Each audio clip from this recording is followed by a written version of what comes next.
Hello everyone, आपका फिर से एक और बार हमारे चैनल पे स्वागत है। तो इस वीडियो को लाइक कर दीजिए क्योंकि ये आपके लिए बहुत ही ज़्यादा ज़रूरी वीडियो होने वाली है अगर आप इंग्लिश लिखना चाहते हैं तो ये वीडियो टेंस के ऊपर बेस्ड होने वाला है। तो जैसे कि कल वाली वीडियो में मैंने आपको बताया था कि अब हम आपको टेंस सिखाने वाले हैं। तो पहले मैं ये वाला टेंस आपको सिखाऊँगा, फ्यूचर का इंडेफिनिट टेंस। ये वाले से शुरुआत करूँगा क्योंकि ये आसान होगा और मैं चाहता हूँ कि जो आसान है वही सबसे पहले आप सीखें और ताकि आपको अच्छे से समझ आए। ये बिल्कुल बेसिक होने वाला है क्योंकि यहाँ पे मैं बेसिक आपका क्लियर कर दूँगा टेंस के प्रति, जिससे आपको बाकी सारी टेंस सीखने में बहुत ही ज़्यादा आसानी हो। और मैं आपको ऐसे सिखाऊंगा जिससे आपको बहुत ही जल्दी टेंस सीखना आ जाएगा और आप बिल्कुल फ्लुएंसी से इंग्लिश लिखना सीख जाएंगे। बिल्कुल पैराग्राफ पे पैराग्राफ, बिल्कुल निबंध जैसे आप लिखते हो, हिंदी लिखते हो, वैसे आप इंग्लिश लिखना भी सीख जाओगे। ऐसे मैं आपको सिखाऊंगा। तो पहले हम देखते हैं अपना ये वाला टेंस। पहले ये वाला प्रेजेंट फ्यूचर इंडेफिनिट टेंस आपको सिखाऊंगा। तो ये रहा हमारा इसका रूल। तो फ्यूचर इंडेफिनिट टेंस इसे हम पहचाने कैसे? तो जिस भी वर्ड के मतलब जो भी वाक्य है, सेंटेंस है, उसके अंत में गा गे गी ये आ जाए तो ये आप मान लीजिए कि ये फ्यूचर टेंस का है ये सेंटेंस और आपको उसी रूल का प्रयोग करना है। तो ऐसे आप पहचानेंगे गा गे गी। मैं आपको फिर से बता दे रहा हूँ, गा गे गी ये आपको जहाँ पर भी जिस भी वाक्य या फिर जिस भी सेंटेंस में दिखे हिंदी में, तो आप उस सेंटेंस को ऐसे बनाएंगे इस वाले रूल के हिसाब से। जैसे कि एग्जाम्पल के रूप में यहाँ पे दिया गया है कि अब मैं घर जाऊँगा। तो इसका पहचान क्या है कि गा गे गी, गा आ रहा है, जाऊँगा, तो इसलिए ये हमारा फ्यूचर इंडेफिनिट टेंस है। यहाँ पे भी गा गे गी, यहाँ पे भी। तो रूल के हिसाब से अब बेटर तरीके से समझ पाएंगे। तो ये रहा रूल। तो ये दो रूल है इस टेंस के। तो ये दोनों ही रूल को आपको अच्छे से याद कर लेना है क्योंकि इन्हीं दोनों रूल के हिसाब से सेंटेंस बनने वाले हैं। तो जैसे कि आप देख रहे होगे रूल्स, तो इसमें मैं आपको बता दूं कि दूसरे वाला, ये तो पहला रूल है, इसे आपको याद करना होगा। और जो दूसरा वाला रूल है इसमें ज़्यादा कुछ नहीं है, बस ये सब्जेक्ट है वो यहाँ पर आ चुका है। सब्जेक्ट यहाँ पे ये विल और नॉट के बीच में आ चुका है। जैसे कि आप देख सकते हैं विल और ये नॉट के बीच में सब्जेक्ट है और बाद में ये WH है बस, और कुछ भी फेरबदल नहीं हुआ है। तो बिल्कुल सिंपल है, इसी रूल के हिसाब से है। तो अब हम उदाहरण के रूप से हम इसे करने वाले हैं कि इसका प्रयोग हम कैसे करें। तो जैसे कि आपको सेंटेंस लिखना है इंग्लिश में, मैं फल खाऊंगा। मैं फल खाऊंगा आपको ये लिखना है, आपके पेपर में आ गया। तो आप कैसे लिखोगे, इसे इंग्लिश में ट्रांसलेट कैसे करोगे? तो ये रहा रूल, ये वाला रूल लगेगा। तो ये वाला रूल लगेगा। अब ट्रांसलेट करते हैं।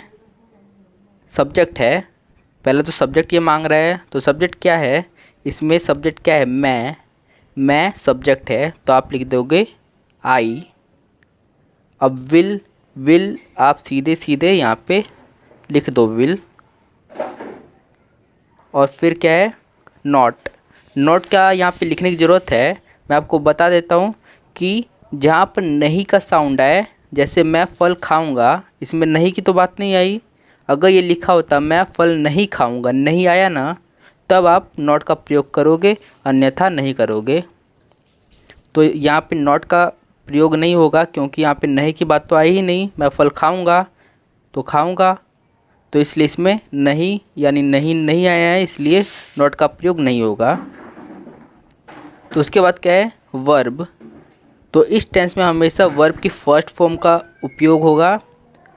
तो आपको मैंने बताया कि वर्ब के कितने फॉर्म होते हैं, फर्स्ट सेकंड थर्ड फॉर्म होते हैं, मैंने आपको बता रखा है पहले ही, तो आपको याद होगा। तो इसमें वर्ब क्या है ये देखते हैं। मैं फल खाऊंगा, खाने की बात हो रही है, देखिए खाने की बात हो रही है। तो खाने को क्या बोलते हैं इंग्लिश में, ईट। तो ईट बोलते हैं कि मैं फल खाऊंगा, ईट। अब ऑब्जेक्ट, अब ये क्या मांग रहा है कि ऑब्जेक्ट, तो ऑब्जेक्ट है क्या यहाँ पे, मैं फल खाऊंगा, हाँ है ना। फल फ्रूट ही तो ऑब्जेक्ट होता है, फ्रूट हमारा ऑब्जेक्ट हो गया। तो ये फ्रूट, तो क्या बना, आई विल ईट फ्रूट बना ना। तो ऐसे हमने क्या किया, ये हिंदी सेंटेंस है, इसे हमने इंग्लिश में ट्रांसलेट कर दिया। तो ऐसे हमने किया बिल्कुल, और आपको बिल्कुल समझ में आया होगा। हम धीरे धीरे करके आपको इंग्लिश पढ़ना सिखा रहे हैं, बिल्कुल धीरे धीरे इंग्लिश लिखना। अभी तो हम छोटे छोटे ही सेंटेंस बनाएंगे। तो ऐसे आपने ये बनाया, देखिए, आई विल ईट फ्रूट। तो ऐसे हमने ये बनाया इस वाले रूल के हिसाब से। तो एक और रूल आ गया, मैं स्कूल नहीं जाऊंगा। आपका दोस्त होगा कोई, आपको उससे बोलना है कि मैं स्कूल नहीं जाऊंगा, मैं स्कूल नहीं जाऊंगा। तो इसमें आपको इंग्लिश में बोलना होगा। तो इस वाले हिंदी वाले को कैसे आप इंग्लिश में परिवर्तित करोगे, तो जल्दी से करते हैं। सब्जेक्ट पहले ढूंढते हैं, ये रहा रूल हमारे हमारे यही वाला रूल है। तो पहले सब्जेक्ट ढूंढते हैं। ये पहले सब्जेक्ट मांग रहा है कि मुझे सब्जेक्ट दो। तो सब्जेक्ट है मैं, काम कौन कर रहा है, मैं। तो आई, इसका इंग्लिश आई होता है। विल आप ऐसे कैसे ही लगा दो। फिर उसके बाद है नॉट। तो नॉट इसमें प्रयोग हो रहा है, पहले वाले सेंटेंस में प्रयोग नहीं हो रहा था इसलिए हमने नहीं लगाया, पर इसमें हो रहा है। देखिए, मैं स्कूल नहीं जाऊंगा, नहीं की बात आ रही है, तो नॉट आएगा, ज़रूर आएगा। तो यहाँ पे नॉट आ गया। फिर उसके बाद क्या है, वर्ब। वर्ब की फर्स्ट फॉर्म का यहाँ पे उपयोग होगा। जाने की बात आ रही है, मैं स्कूल नहीं जाऊँगा, जाने की बात आ रही है, तो यहाँ पे आप लिखोगे गो टू। टू आपको प्रयोग करना होगा, ये प्रेपोजिशन है, तो आपको इसका भी प्रयोग करना होगा। तो क्या बना, I will not go to. अब वर्ब, और क्या मांग रहा है, ये वर्ब मांग रहा है कि वर्ब भी मुझे चाहिए। तो वर्ब यहाँ पे क्या है, मैं स्कूल नहीं जाऊँगा। स्कूल आपका वर्ब बन गया, मतलब वर्ब नहीं ऑब्जेक्ट, सॉरी गलती हो गई, ऑब्जेक्ट। तो यहाँ पे स्कूल आपका ऑब्जेक्ट हो जाएगा। तो क्या बना पूरा मिला के, I will not go to school, मैं स्कूल नहीं जाऊँगा। इसका आपने इंग्लिश बना दिया, ऐसे आपने बनाया। देखिए यहाँ पे मैंने बिल्कुल साफ़ सुथरा लिखा हुआ है, I will not go to school. तो ऐसे आपने ये हिंदी को इंग्लिश में परिवर्तित कर दिया। तो ऐसे आप कर सकते हैं।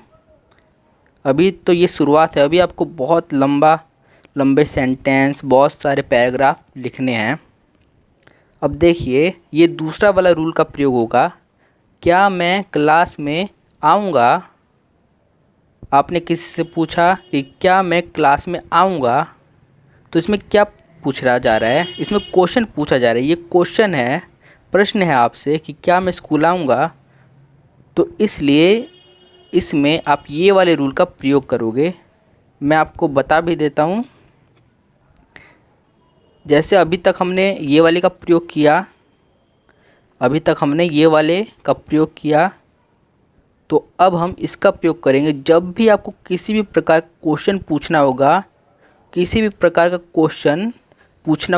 से भी, तब आप ये वाले रूल का प्रयोग करोगे। कि जैसे कि ऑप्शन भी मैं दे देता हूँ, जैसे एग्ज़ाम्पल देता हूँ, जैसे क्या मैं खाऊंगा, आप कहाँ जा रहे हो, मतलब आप कहाँ जाओगे, आप क्या करोगे। ये ऐसे क्वेश्चन हैं, आप पूछोगे तो ये वाले टेंस का प्रयोग करोगे। पर ये भी सुन लो फ्यूचर में, ठीक है। तो अब इसका बनाते हैं हम। जैसे ये है, क्या मैं क्लास में आऊँगा, तो बनाते हैं ये वाले रूल के हिसाब से। तो पहले ये क्या मांग रहा है, WH। तो मैं एक और बात आपको बता दूं, जब भी इसका जवाब हाँ या ना में आप दे सकते हो, तब WH का प्रयोग नहीं होगा। जैसे कि WH का प्रयोग तभी होगा जब इसका हाँ या ना में जवाब नहीं आए। क्या मैं क्लास में आऊँगा, इसमें हाँ और ना में जवाब दे सकते हैं, जैसे नहीं या हाँ, नहीं या हाँ आप दे सकते हो ना। इसका जवाब क्या होगा, नहीं या हाँ हो सकता है। तो इसलिए इसमें WH का प्रयोग नहीं होगा। तो इसे छोड़ के बाकी सभी का प्रयोग होगा, तो उसका हम प्रयोग करेंगे। तो अब चलते हैं इस सेंटेंस को बनाने, ये हिंदी में, अब इसे जल्दी से परिवर्तित करके इंग्लिश में हम बनाते हैं कि इसका इंग्लिश अब क्या बनेगा। तो जल्दी से बनाते हैं। तो जैसा कि आपको पता है कि WH का प्रयोग नहीं होगा, क्योंकि ये हाँ या ना में इसका जवाब हम दे सकते हैं, इसलिए तो इसे छोड़ के हम बाकी का प्रयोग करते हैं। तो विल साफ साफ आ जाएगा, तो इसमें कोई भी दो बात नहीं है। फिर सब्जेक्ट क्या है, तो सब्जेक्ट लाना है अब हमें।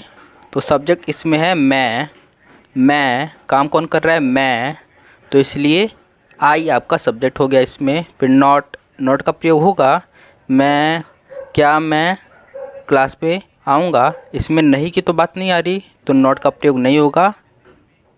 वर्ब की फर्स्ट फॉर्म, वर्ब क्या है इसमें, वर्ब है आऊँगा, आने की बात हो रही है, आऊँगा आने की बात हो रही है। तो कम, इससे हम कम बोलते हैं, कम, तो कम लिख दिया मैंने। अब देखते हैं अब ये क्या मांग रहा है। अब मांग रहा है ये ऑब्जेक्ट, ओ यानी ऑब्जेक्ट होता है। तो ऑब्जेक्ट इसमें है, तो ऑब्जेक्ट देखते हैं, क्या मैं क्लास में आऊँगा, हाँ क्लास तो आपका ऑब्जेक्ट बन गया। तो क्लास आपका ऑब्जेक्ट हो गया, लेकिन क्लास लिखने से पहले आप इन लिखोगे। इन का मतलब अंदर, तो आप अंदर ही तो आओगे क्लास के, तो फिर क्लास इसके बाद। तो इन प्रेपोजिशन आपको कोई भी डरने की कोई बात नहीं है, मैं इसको भी बिल्कुल बारीकी से आपको समझाऊंगा आगे की वीडियो लेक्चर्स में। आपको कोई भी डरने की बात नहीं है, आप बिल्कुल अच्छे से इंग्लिश बनाना सीख जाओगे। तो अब पढ़ते हैं, will I come in class, will I come in class. देखिए हमने बना लिया, ये हिंदी है, इसे हमने बना लिया इंग्लिश में। तो ये रहा हमारा दूसरा, इसे भी बनाते हैं हम। तो क्या लिखा है, क्या मैं क्लास में नहीं आऊँगा, ये भी बिल्कुल उसी की तरह, बस इसमें नहीं जुड़ गया है। तो फिर भी मैं आपको बनाना सिखा देता हूँ। क्या मैं क्लास में नहीं आऊँगा, पहले आप ये देखिए कि क्या इसका जवाब होगा। इसका जवाब होगा क्या मैं क्लास में नहीं आऊँगा, नहीं आऊँगा। तो वो बोल सकता है कि हाँ हाँ ये सही बात है, या फिर नहीं।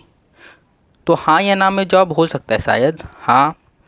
तो इसका हाँ या ना में जवाब हो सकता है कि क्या मैं क्लास में नहीं आऊँगा, तो आप हाँ भी बोल सकते हो, ना भी बोल सकते हो। तो इसलिए इसमें भी WH का प्रयोग आप नहीं करोगे।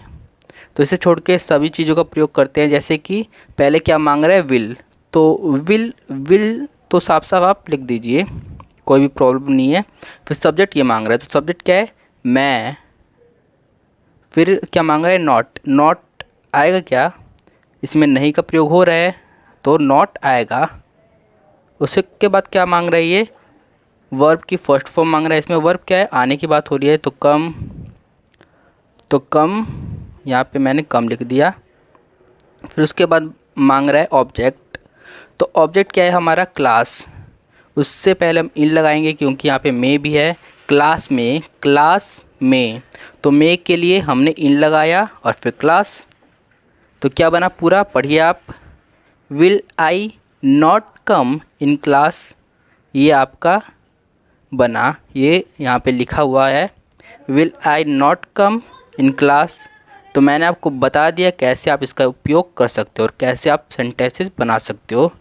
तो आपको ये वीडियो कैसा लगा, अगर आप इस वीडियो के माध्यम से थोड़े से भी सेंटेंस बनाना सीख गए तो प्लीज़ इस वीडियो को लाइक कर दीजिए, क्योंकि वीडियो बनाने में बहुत मेहनत लगती है, तो आपको लाइक करना चाहिए। और हमारे चैनल को सब्सक्राइब कर लीजिए ताकि आप भी इंग्लिश लिखना सीख सकें हमारे साथ, और आगे चल के और भी एडवांस लेवल तक आप इंग्लिश सीख सकें।